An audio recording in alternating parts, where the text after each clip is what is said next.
This time on Rad Rat Video, we're learning the Casper or hospital flip.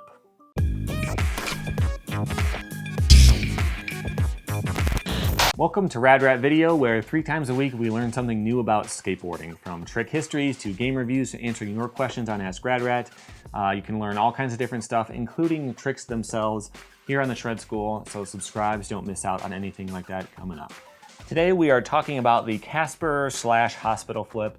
I made a video about the trick and its history right here if you want more details about that. There is a slight difference between the two variations of the trick. Technically a Casper flip, you flick it, catch it in a Casper, then spin it around with your back foot. Hospital flip is all in the front foot. I'm teaching the hospital flip version of it. I don't think there's much of a difference. You know, if you want to do one in a game of skate and match with the other, I don't think it really matters. But I'm going to be teaching the hospital flip version because I think there's a lot more ways to expand on it. You can do it with a 360, you can do a big spin, you can do it out of a tail slide, all kinds of stuff. It's the more popular way to do it. I do have an old trick tip right here where I do the regular Casper flip with the back foot, so check that out if that's the one you want to learn. But for now, let's get into the hospital flip.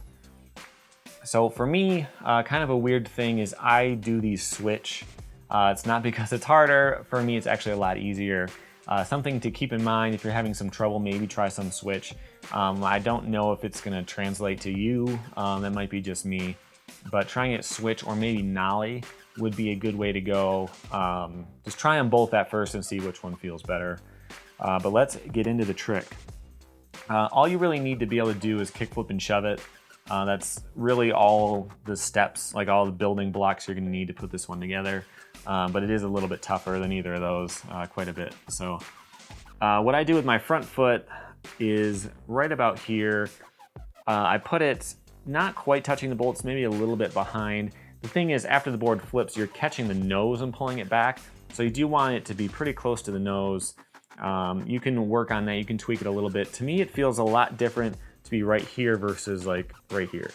It doesn't seem like there'd be a big difference, but in being able to catch the board and pull it back, it does feel, there is a lot of variation in there that you can work with. Back foot, you know, normal kickflip position. Even though the board spins backside, depending on your exact style, we'll get into that, you don't have to scoop it at all. In fact, that would probably make it a lot harder. So just on the tip of the tail, just normal kickflip style pop. And that's it for the back foot. So one thing about this trick is that you're flicking the board kind of out ahead of you and catching it and pulling it back. You don't have to, but I think that's kind of the best way to do it because it makes it look more like its own thing. It's not like you're doing a shove it where the board flips a little bit then flips back. You're actually doing, you know, a thing. You're catching it and you're pulling it away.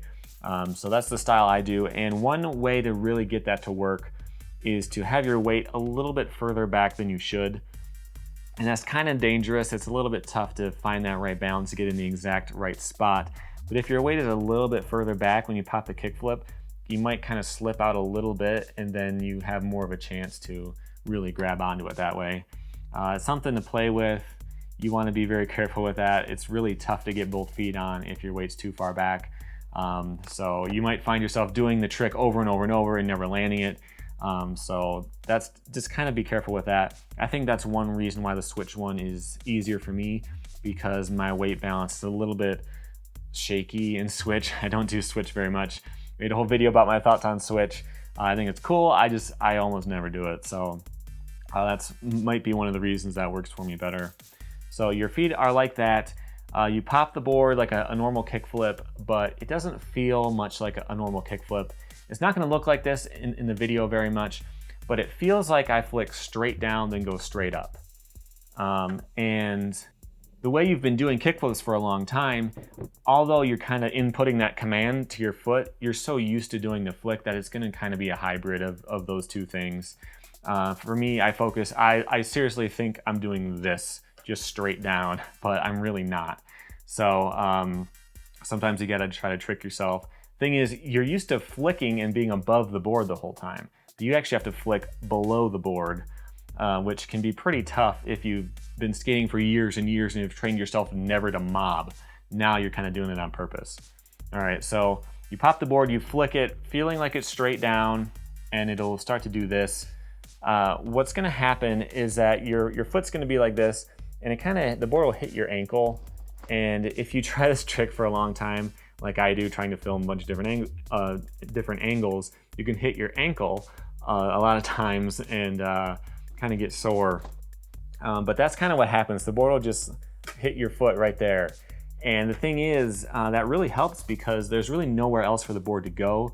If you were doing like the heel flip direction, there's really nothing that's going to catch onto as easily as the top of your foot against your ankle. So you catch it right here. Hopefully if the board's slightly ahead of you, or you threw it ahead of you a little bit and kept your balance right, you should have your foot right about there. Not on the tip of the nose, but right about there, maybe front bolts or so. And then what you do, this is where your personal style comes in a little bit. What I like to do, or the way I like to think that I'm doing it, is by pulling straight up and doing it this way, like a half backflip landing. I think they look really cool. The thing is, you're not gonna get a lot of height.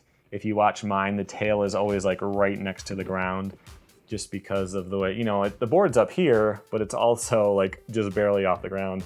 So what some people do is when they get to that point with the board upside down, they actually throw it forward and do more of like a shove it, like a flat shove it with a half flip. It doesn't really make much of a difference. The technique really isn't that much different either, because, you know, it's really locked onto your foot, so it's just gonna do anything you want it to do. And that's kind of the plus side. That may be another reason it's easier for me to switch. I've done a lot more like late shove-its and stuff, like late front side stuff with my normal back foot. So when it's my front foot, it feels a little more normal. But at this point, this is kind of the easy part so far. Getting the board to actually stop and come back is not that tough. The real problem is going to be landing with a decent foot position. So you're gonna run into kind of a similar issue as the impossible, where as it wraps around your foot travels to the middle of the board.